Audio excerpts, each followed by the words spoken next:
Hello, Forever Dog listeners. Before we get to today's show, we have to tell you about an incredible new podcast from Forever Dog called Comic Book Commentary.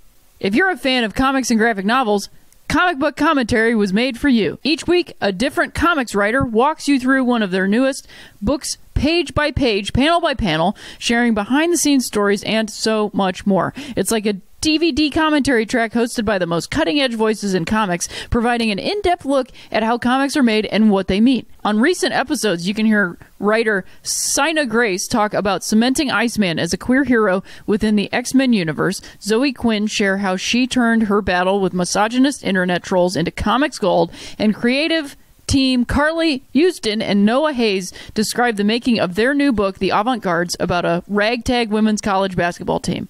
Curated by Ben Blacker, host of the Writers Panel and co-creator of the thrilling Adventure Hour, Comic Book Commentary is available wherever you find podcasts. New episodes every Wednesday. What's standing between you and happiness? Is it you? Are your own feelings a roadblock preventing you from achieving your goals? Have you thought about talking to someone but are uncertain or unsure of where to start? BetterHelp.com online counseling is there for you. BetterHelp makes it easy to connect with licensed professional counselors, caring professionals specializing in the issues that you want to talk about: depression, stress and anxiety, trauma, grief, self-esteem, and others. Connect with your counselor in a safe and private environment. Get help at your own time and at your own pace. You can even get help with, anger issues with your baseball team, perhaps? Schedule secure video and phone sessions or text your therapist, all included worldwide, and you can start communicating in under 24 hours. Best of all, it's a truly affordable option, and for 3 Swings listeners, you can get 10% off your first month with discount code BASEBALL. If you've been wanting to get started talking today, go to BetterHelp.com/baseball and simply fill out the questionnaire to help them assess your needs and get you matched with a counselor that you'll love and one that you can always change. That's BetterHelp.com/baseball. Promo code BASEBALL. Forever Dog.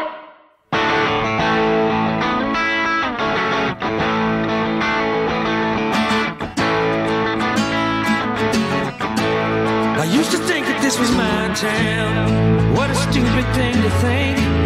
I hear you biting off a breakdown. I myself am on the brink. I used to want to be a real man. What's up, 3Bs? What's up, Diamond Dogs? What's up, Athletic Gerbils? Guess what? It's Rhea Butcher, the host of 3 Swings, this very podcast that you're listening to. What's up? I hope everybody's doing great and that the end of your January is wonderful. I don't know if you can hear. Probably you can't, but just in case if you can, there's a mariachi band practicing behind me, and they're not the best. It's very bass heavy, but anyway, if you can hear that, I apologize. I'm just recording this in the 3 Swing studio, also known as my couch. So I hope everybody's doing great. I had a wonderful time watching and talking about The Natural with my friend Paul F. Tompkins. No movie review for this episode. This one's just a straight talker. No movie stuff on this one. I did want to mention up top, though, some non-baseball but sports-related news, because over the last weekend, the NHL was having its All-Star weekend, and I've been kind of getting into hockey, but not really, kind of, but not. Just because I'm just not watching TV. But I wanted to mention that just the way, so the NHL decided to have some of the Team USA gold medal team players compete in some of the activities. And then also one of them, and this is off the cuff, so that's why I don't have names right at the top of my thing, because I never take notes, which is dumb, but hey, I make mistakes. So the NHL invited some of the women's hockey players, so I believe from Canada, but also Team USA, who did win the gold medal for the United States of America as Olympians. And they had them Kendall Coyne. I posted a video of her doing the speed competition, and then another player participated in the passing drill. And that one specifically, that one I wasn't following in real time, but they invited her to do it, but they didn't time her. The actual competition didn't time her at all, but she beat all of the men. And they didn't give her any prize money because they were like, it wasn't official. She was just here as a guest. And the whole audience, well, not the whole audience, but a lot of the people in the audience then timed her and were like, she won based off of her video. And so what ended up happening, which was kind of good, is that the sports equipment, specifically hockey equipment company, CCM, decided to give her the $25,000 in prize money, which is awesome. It is great. I'm not trying to, disregard a silver lining and look for the black cloud, but I do have to say, like, that behavior. And then also tonight, I just got on the internet out of not being on the internet like all day today. They had a women's hockey player whose name, like, of course I thought I had her name pulled up here, but I don't have it, of course. One of the players was then invited to be an analyst for the night. And this dude, Wayne Pierre, who apparently is like a very famous hockey announcer, sorry that I don't know that, treated her like such shit. Like, he said to her, like, now we want you to be an analyst, not a fan. And like, this is a professional hockey player. So all three of these things. So like, yes, you look at it and you go, they invited them. And to be totally honest, the NHL is doing more than the MLB did over the summer with the women's U.S. national team. They were invited to the All-Star game, and they were doing like tours of stadiums, but like, I didn't see any of them throwing out any first pitches. I didn't see any of them getting to do batting practice with these guys. I didn't see them get announced at the games. So like, we keep being brought right to the threshold and then just like, well, this is good enough. And I just think those examples of like letting these women come in and compete and then not letting them actually compete it's not worse than not inviting them, but it really sucks. And I just want to point that out, not because I'm like, I just want to be mad all the time. I actually don't want to be mad all the time. I want to see these things and be happy about it. I want to see people be included and have their platform raised up. And I want people to know that the U.S. has a women's hockey team, that Canada has Canada knows, because Canada loves hockey so much. They literally don't care who's playing it. They'll watch anybody play hockey. And I wish we could all just feel that way, because I love sports so much. I want to watch anybody play it. I really do. Like, I wish I had more access to different skill levels of sports to go watch, instead of just sitting at home watching multi-billion-dollar corporations compete. It would be nice. It would actually be like community building. It would be all these things that I've been talking about for years. So anyway, I just, wanted to give a big shout out to those women who competed and beat a bunch of professional hockey players that make way more money than they do, and just went out there and tore it up on the ice. And I hope that what they are due is coming soon. They're getting it in tiny amounts. But I really hope that more people begin to respect them, because I know a lot of people are in their corner and fans of them, and it means a lot. It means a lot to me. It means a lot to me to see different kinds of people getting to play sports and play for their country. So that is just something that I wanted to pull up. Those videos you can find easily on Twitter. They're all up there, and you should definitely check out these women, because they rule. So, let's see. I'm gonna be right back after this, and we'll talk about some Hall of Fame stuff. There's nobody on the planet like you, so why would you buy a generic mattress built for everyone else? Helix Sleep built a sleep quiz that takes 2 minutes to complete, and they use the answers to match your body type and sleep preferences to the perfect mattress. So whether you're a side sleeper like me, a hot sleeper not like me, like a plush or firm bed, with Helix, there's no more guessing or confusion. Just go to helixsleep.com/3swings, take their 2-minute sleep quiz, and they'll match you to a mattress that will give you the best sleep of your life. For couples, Helix can even split the mattress down the middle, providing individual support needs and feel preferences for each side. They have a 10-year warranty, and you get to try it out for 100 nights, risk-free. Right now, Helix is offering up to $125 off all mattress orders. Get up to $125 off at helixsleep.com/3swings. That's helixsleep.com/3swings. HelixSleep.com/3swings for $125 off your mattress order. HelixSleep.com/3swings. All right, we're back. What a great ad read that was. Big news. One of the MLB's oldest traditions came to an end on Tuesday, January 22nd of 2019, when relief pitcher Mariano Rivera became the very first player in Major League Baseball history to be unanimously selected to the Hall of Fame. By the way, Ken Griffey Jr. almost had it, and it's not by no fault of his own. Like, one single journalist said no for Ken Griffey Jr. So in my heart, Ken Griffey Jr. did achieve that. And I'm happy for Mariano Rivera. That's not to take anything away from him. It's great that he actually did it, but I fully believe that Ken Griffey Jr. did as well. All of the 425 ballots returned by the Baseball Writers Association of America included Rivera's name.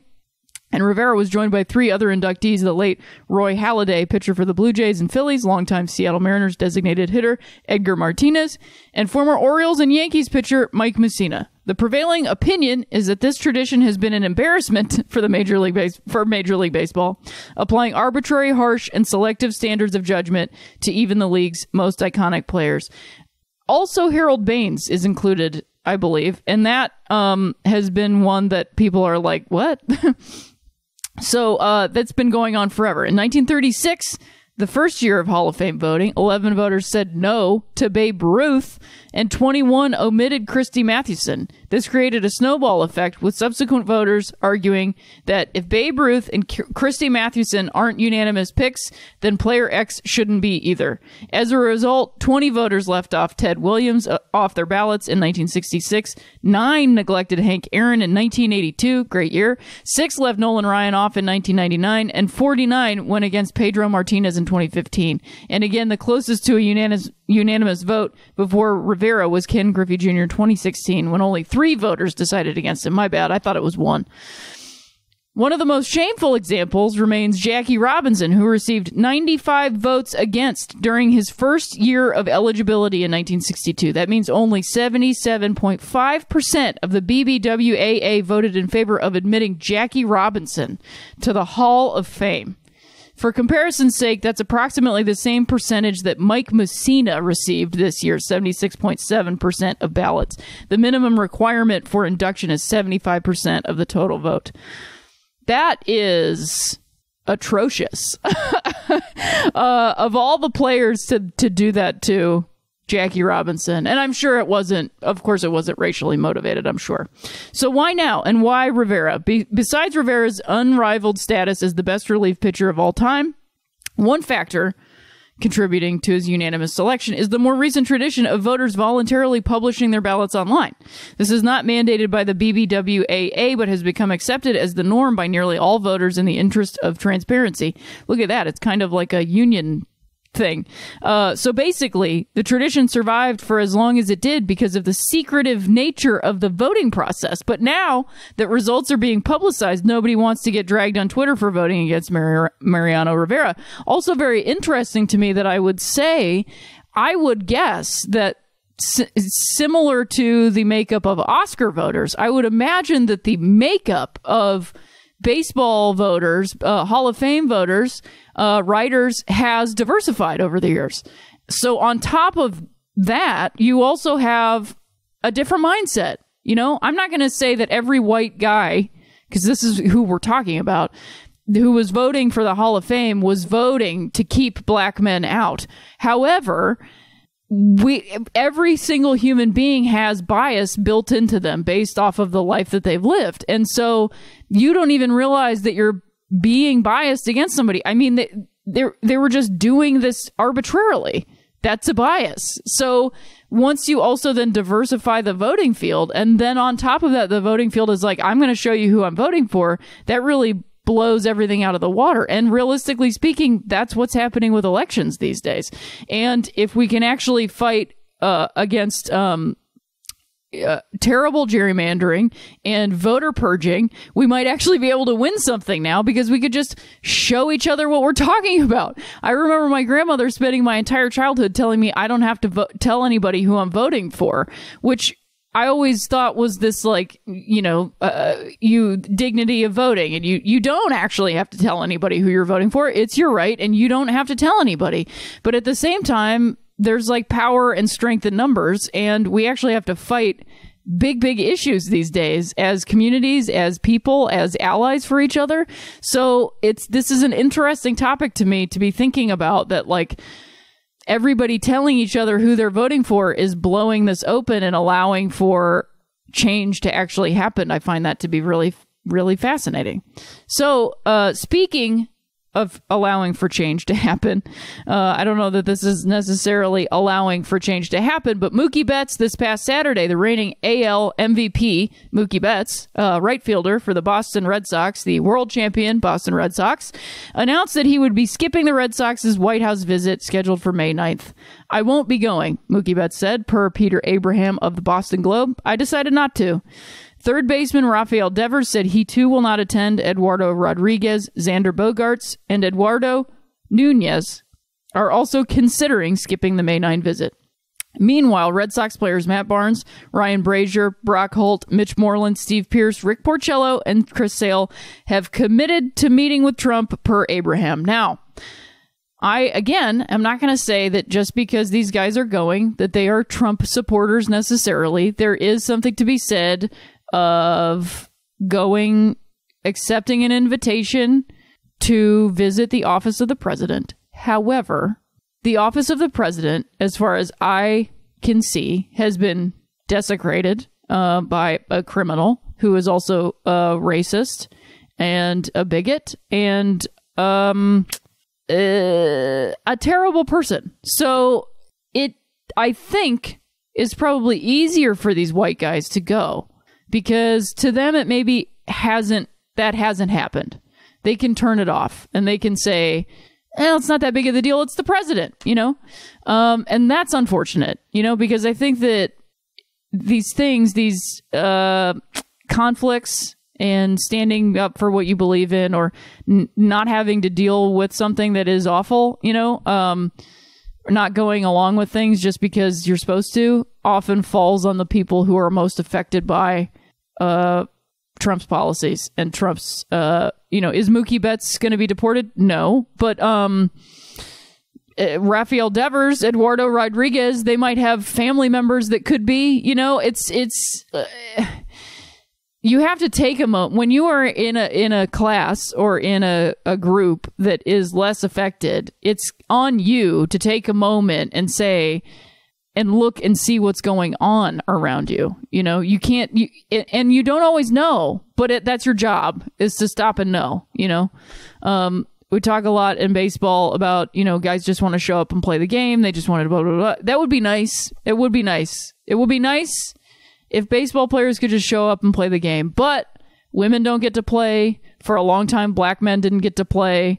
Black women don't get to play, so you kind of can't just say like, it's just a game. They just got to show up and shut up and blah, blah, blah, blah, blah. No, it doesn't work like that.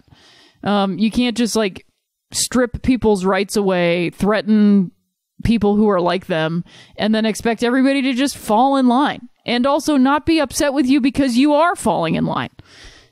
Both of these things are true. Is it an outrage? No. Is it unfortunate?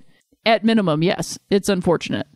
So, happy that Mookie Betts isn't putting himself in that position to have to deal with something like that, because no doubt Trump would say some bullshit to him and he would have to roll with it and not look mad or this or that. So baseline, I'm glad that he's not going, so that he doesn't have to do that and he doesn't have to put on a face and pretend like everything's okay, because that's totally what would happen, and that's unfortunate. So great. I do have to go give you another ad. I'm really sorry. That's what the 30-second skip is for. I'll be right back after this with January hot stove updates, my favorite. What's standing between you and happiness? Is it you? Are your own feelings a roadblock preventing you from achieving your goals? Have you thought about talking to someone but are uncertain or unsure of where to start? BetterHelp.com online counseling is there for you. BetterHelp makes it easy to connect with licensed professional counselors, caring professionals specializing in the issues that you want to talk about: depression, stress and anxiety, trauma, grief, self-esteem, and others. Connect with your counselor in a safe and private environment. Get help at your own time and at your own pace. You can even get help with, I don't know, anger issues with your baseball team, perhaps? Schedule secure video and phone sessions or text your therapist, all included worldwide, and you can start communicating in under 24 hours. Best of all, it's a truly affordable option, and for 3 Swings listeners, you can get 10% off your first month with discount code BASEBALL. If you've been wanting to get started talking today, go to betterhelp.com/baseball and simply fill out the questionnaire to help them assess your needs and get you matched with a counselor that you'll love and one that you can always change. That's betterhelp.com/baseball, promo code BASEBALL. All right, on January 21st, the Reds of Cincinnati continued their whirlwind offseason, acquiring Sonny Gray, the perpetual underperformer, from the New York Yankees for second base prospect Shed Long. That's a great baseball name. And a compensation draft pick. This follows their acquisition of Yasiel Puig, Matt Kemp, and Alex Wood from the Dodgers in December. I mean, Sonny Gray kind of sucks, but now that he's not with the Yankees, maybe he won't have all this pressure on him, and maybe he'll actually get to throw like he did with the Athletics. I'm excited to watch the Reds, I guess. I mean, hey, I know there's some history with Marge Schott that's unfortunate and pretty terrible. She was a bigot, and look, every baseball team, every major sports team has terrible fans. So unfortunately, that's something you can't really get away from. This is America. There are people wearing MAGA hats, terrorizing people. So I don't know, I'm not wearing a MAGA hat. I'm just interested in watching the Reds. So, we'll see how that goes. I am so bummed that Yasiel Puig doesn't live in Los Angeles anymore. It's just really sad to me. I mean, I knew this day would come, that somebody I really liked would go away. And this day has come, and it is Yasiel Puig. I really thought he was going to be a Dodger for life, and I'm real bummed about it. But I'm at least glad he's not someplace like Miami where he's just going to toil away for like nothing. I would have even been happy if he went to like the Rays. And honestly, this year, well, they got rid of Jake Bauers, but look, I am all in on the Tampa Bay Rays this year. You are going to see me in a Tampa Bay goddamn Rays hat this year. Like, I've told myself I'm not allowed to buy any more hats, but I'm buying a Devil Rays hat. I'm doing it. I'm literally doing it. January 24th, the Dodgers signed Arizona Diamondbacks outfielder AJ Pollock. Instead of chasing a once-in-a-generation star in Bryce Harper, great writing, bench coach Brett, the Dodgers shifted to the next tier of free agency, acquiring a 31-year-old center fielder who provides balance to their lineup and relief to their payroll. I'm curious to see how this goes. I have seen whispers that this doesn't mean that the Dodgers are out on Bryce Harper, but I think he's going to Philly or he's staying with the Nationals. That's what I think's happening. I would love for him to get signed.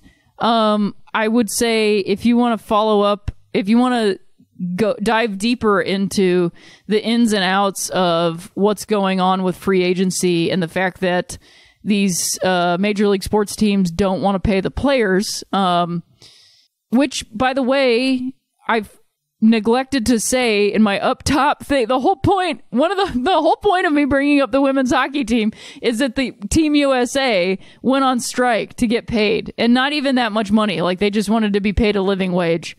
And I've talked about this a lot, so I'm not going to go into detail on it, but they went on strike and they got a living wage. And I don't want players to go on strike because I want them to play, but also I want them to get paid. I think this is always such a thorny conversation about, quote, millionaires getting paid more. But like, you have to look at it exponentially, and you have to look at how much the person paying them is making. And you're talking about literal service time.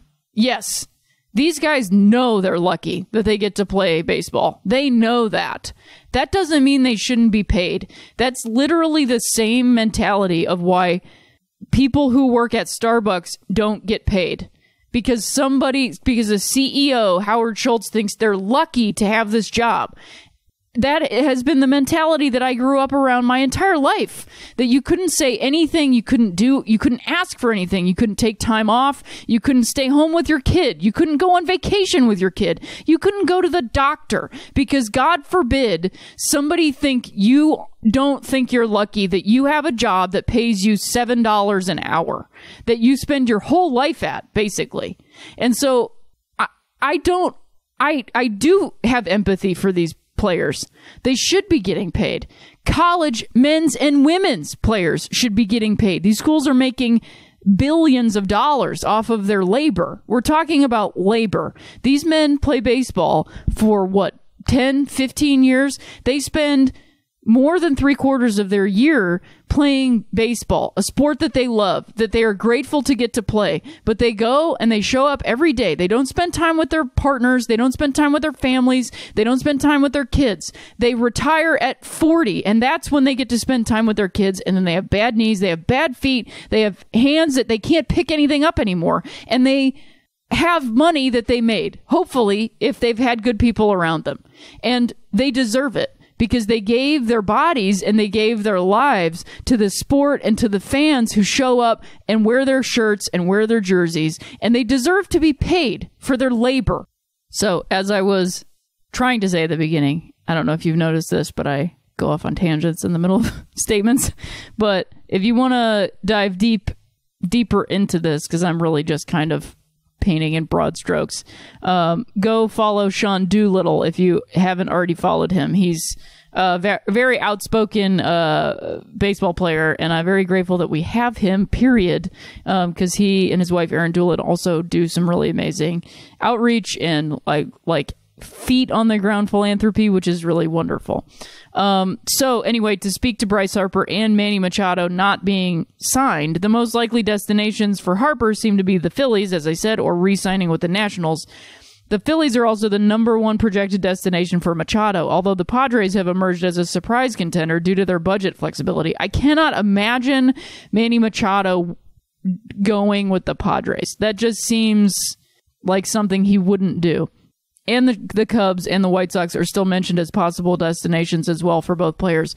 I really like Manny going to the Sox because they're actually like a fun team to watch, and I think they could be surprisingly good with Cleveland sort of sleeping and allowing and doing like a bit of a rebuild while still going for it, because they're in a terrible uncompetitive division. So that would be kind of fun, I think, if Machado goes to the White Sox and then actually gives Cleveland a bit of a run for their money. I would love to see that happen. And honestly, like straight up at this point, for many reasons, because I feel like my predictions would be even more proven to be true, and also I could have a great time cheering for the Philadelphia Phillies with my base buddy Paul F. Tompkins.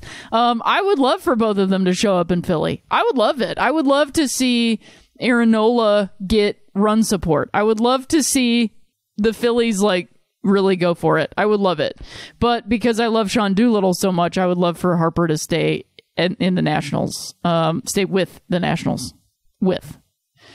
So we'll see. I mean, it's really unfortunate and ridiculous. I mean, part of me feels like this is all, the Wall Streeting of baseball, but also part of it feels like the sort of Hollywooding of baseball. And look, it's always been theater. Professional sports are theater for sure. They're entertainment. That's what they've always been. But I think, and the fix has been in. These things are not new. I don't think any of this is new, and there was a time when the game was pure and untouched. Like, that's not, I'm not naive, but I do think that there are strings being pulled, and I do think that it benefits media outlets, and it benefits PR companies, and it benefits all of these entities that make money off of these guys, and the drama of where will they go. And it's almost like they're making a secondary television show to the league itself. We had this last year with Ohtani, and I don't like it. It's not entertaining to me, and I would much rather like see somebody go somewhere and then be like, oh, this is exciting, and see what's going to happen. But instead, we get an off season of like these small moves, and then where's Bryce's plane, and like all that. Like, I don't care. I literally don't care. What is this? Like the NORAD Santa tracker? Like just pay the guy, hire him, print his jersey, let's go. Like, I don't care. And it honestly puts me off the sport in a weird way. And then I'm just like not into it in the off season. So anyway, I'm looking forward to finding out where these guys are going to go. So after this, we will have a in-depth discussion about an incident that happened that you may not think is related to baseball, but hey, I'm always able to bring it back to baseball right after this. One of the most important things we do for our health every day is brushing our teeth, yet most of us don't do it properly. Quip was designed to make brushing your teeth more simple, affordable, and even enjoyable. Quip is a better electric toothbrush created by dentists and designers. I love my Quip toothbrush. I bring it with me everywhere I go. I brush for the allotted amount of time that I'm supposed to be doing it because it's timed and it tells me when to switch quadrants of my mouth. I do actually feel like my teeth are a little bit cleaner when I use it as opposed to a manual toothbrush. It's a really comfortable toothbrush. They send me the new heads when I need them. It's really super convenient and it looks pretty cool. Honestly, very cool. Sensitive sonic vibrations that are gentle enough on your sensitive gums. So I absolutely love Quip. I think it's really convenient and easy. It's a small, portable electric toothbrush as opposed to like a gigantic, bulky one that I would never want to take with me because I had to take like a charger with me and everything. This one just runs on batteries, which you can recycle. And you can throw it in your travel bag. I absolutely love it. That's why I love Quip and why they're backed by over 20,000 dental professionals. Quip starts at just $25. And if you go to getquip.com/baseball right now, you get your first refill pack for free with a Quip electric toothbrush. That's your first refill pack for free at GetQuip at getquip.com/baseball. We're back. 3 Swings. This is the last act. Thank you so much for being here. I do want to mention, shout out to anybody that's a 3 Swings listener who came to my Boise show, who came to my Portland shows, who came to my San Francisco show, who came to my Seattle shows, who came to my Tempe shows, who came to my Tucson shows. Thank you so much for coming out to those shows. They were a lot of fun. I had a great time. It was lovely to meet all of you. Thank you so much for buying the patches. I appreciate that. Keep a lookout for maybe some more merch happening. They've gone really well, and I'm excited, and it's a lot of fun to make. So I want to keep doing that stuff. And if you're not in any of those places and you wanted to see me, guess what? I've got some more tour dates coming up. I'm going to be in Santa Ana, California on February 16th. That's an LGBTQ fundraiser, so please come out for that. Also, on March 1st, I will be at Thalia Hall in Chicago. And then the very next night, I'll be at Gramercy Hall in New York. And then the following weekend, starting that Thursday, which I believe is the 4th or 5th or 6th or something. This is all on my website. I'll be at the Vermont Comedy Club in Burlington, Vermont. It's actually my first time in Vermont, if you can believe that. I've been to New Hampshire, haven't been to Vermont. So come on out to those shows. That's going to be a lot of fun. And then I'll also be at the Amphibian Stage in Fort Worth, Texas, starting Tuesday, March 19th, all the way through Saturday, March 23rd. So that's a lot of shows there. So if you're in Fort Worth, Texas, why don't you come out to a bunch of them? You know, I'm going to be working some material out, going to do some new stuff, do it new each time. Give it a shot. So come out to those. All right, so we're going to get into it. Bench Coach Brett gave me some great notes for this episode. Obviously, you've been listening. You've enjoyed it. This has been fun and wonderful. So now we're going to get into a little deeper issue. We're going to talk about the tomahawk chop, something that has come up on the show before in regards to my fandom of the Cleveland baseball team.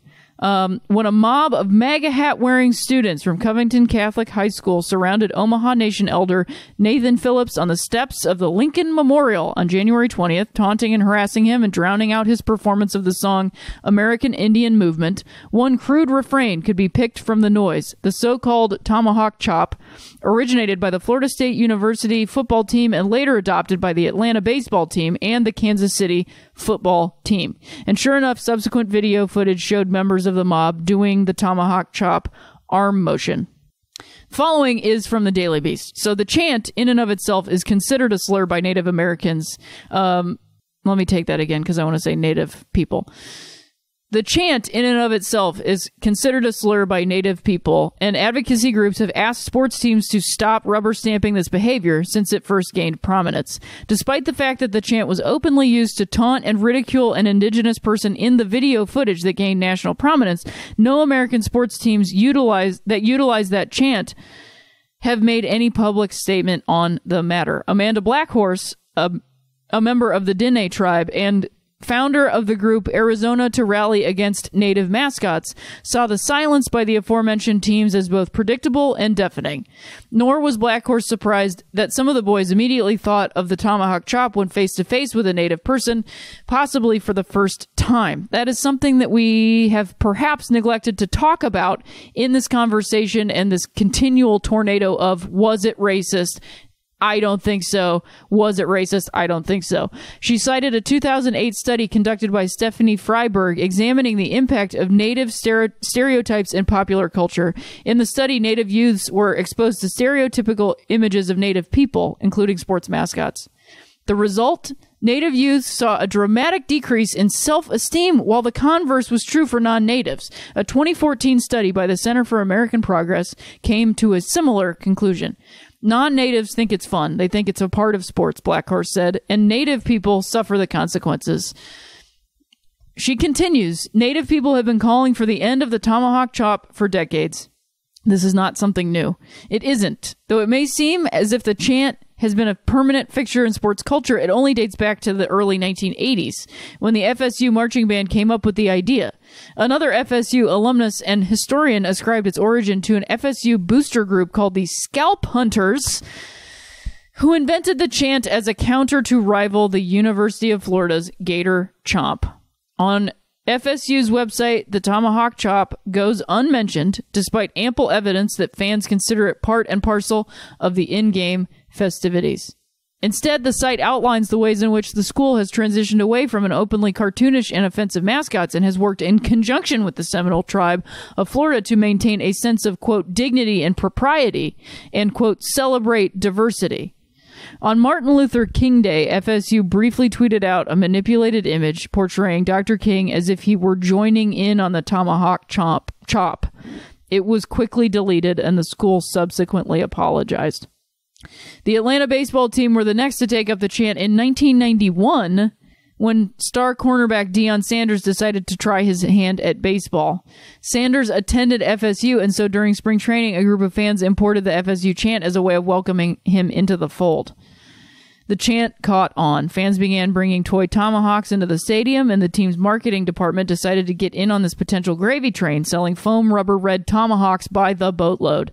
Still, the trend might have died on the vine, but after years of futility, the Braves won their first division title since 1969. When they reached the World Series, the tomahawk chop was given a national spotlight. As Blackhorse noted, Native American groups took umbrage, but the team ignored them, per the New York Times, insisting that the chant was a, quote, proud expression of unification and family. Even former President Jimmy Carter, a longtime Braves fan, glibly dismissed the protesters' complaints. Quote, with the Braves on top, we have a brave, courageous, and successful team, and I think we can look on the American Indians as brave, successful, and attractive, Carter said. So I don't look on it as an insult. I think that is the whole conversation, isn't it? I don't look on it as offensive. I don't look on it as an insult. I don't think it's up to you. You know, I think that there are ways that we could have these conversations. You know, Cleveland, the baseball team, will no longer have their mascot insignia on their uniforms, and it won't be in the, like, I'll use the phrase arena. It's not on scoreboards. I think it's physically still at Progressive Field. There's a big neon sign. They'll still be selling merchandise because they have to, so that they can park the trademark so that other people can't snap it up and then sell merchandise. So it's a move in the right direction, but you can't control everyone, unfortunately. And you especially can't control them when there is no conversation around why you're removing it, or that you continue to have the conversation to say it's time to move on, and this is not respectful. I don't think the people who are unaffected by the logos or the tomahawk chop, or the ways in which white people have sort of mocked Native people over the centuries of time that this country has existed, I don't think it's up to us to decide what is and isn't offensive. I mean, I think that's what people have such thin skin about offending other people. If someone says, "Hey man, that's not cool," people freak out, and I think that it's on white people to, if you do say or do something that is hurtful and someone calls you out for it, and they have a right to do it in a way that's not kind. I mean, if somebody calls your mom a bad name, like, you're not going to be like, "Hey man, not cool." Like, how is it that you can't make those connections? That, like, making fun of an entire population of people, even though you think it's not, and they're like, "Hey, stop it." That's not them, like, taking your life away from you. Like, it's literally them saying, like, "Hey, have you thought about this?" And I think also, to go back to the beginning of this segment in this essentially quote from the Daily Beast that I was reading, we're not even having the conversation that, this is probably the first time those majority white boys have ever been to a place like DC, where they had to interact with other human beings and have respect for them, which they didn't do. There are many videos of those boys screaming at all kinds of people, women specifically, and not knowing how to deal with protesters that are always in these cities, that if you live in the city, to ignore them because they're just trying to get a rise out of people. And so you don't, like, you go to a city, and these people these street preachers basically that are out, like, yelling all this stuff at you, they got offended by that, and then they turn around and, like, are shitty to this Native man, like, and that's somehow an excuse. But also, they probably, I read one of the, like, long apologies that was written clearly by, like, a lawyer and a parent, where, like, they were saying that of course they have a Native friend who knows they're not racist. Like, that is such bullshit. If you had a Native friend, you have a Native friend. Where are they? Who is this person? Like, I really highly doubt it. I really highly doubt it. That is what every white person says. That's what Trevor Bauer says. That's what every white person says about logos, about mascots, about the tomahawk chop. "Oh, I know this person, they don't care." I don't care. That's not who we're talking about. If they don't care, if they don't mind it, then they won't mind it going away either. If they're like, "Yeah, I don't care about it," if it went away, then they would still not care about it. So there's a whole group of people who do care about it. Why don't you listen to them for a day instead of your friend who is just confirming what you already believe instead of that? Because that's actually how you grow as a person. Like, not as a racist, not as any of this stuff, but also as a racist. Like, that's how you actually grow as a human being, is that you have more than 4 friends, and you interact with other people, and you treat them with dignity and respect because they're another human being who's existing on the same planet with you. And you listen to what they have to say, and you take it in, and you think about it. And sometimes you go, "I disagree with that, but I'm glad that I had the experience of understanding it for a moment." Or you say, "You know what? I think that person's right, and I'm going to do this differently." And I say all of this having made a ton of mistakes and continuing to, because I step in it all the time.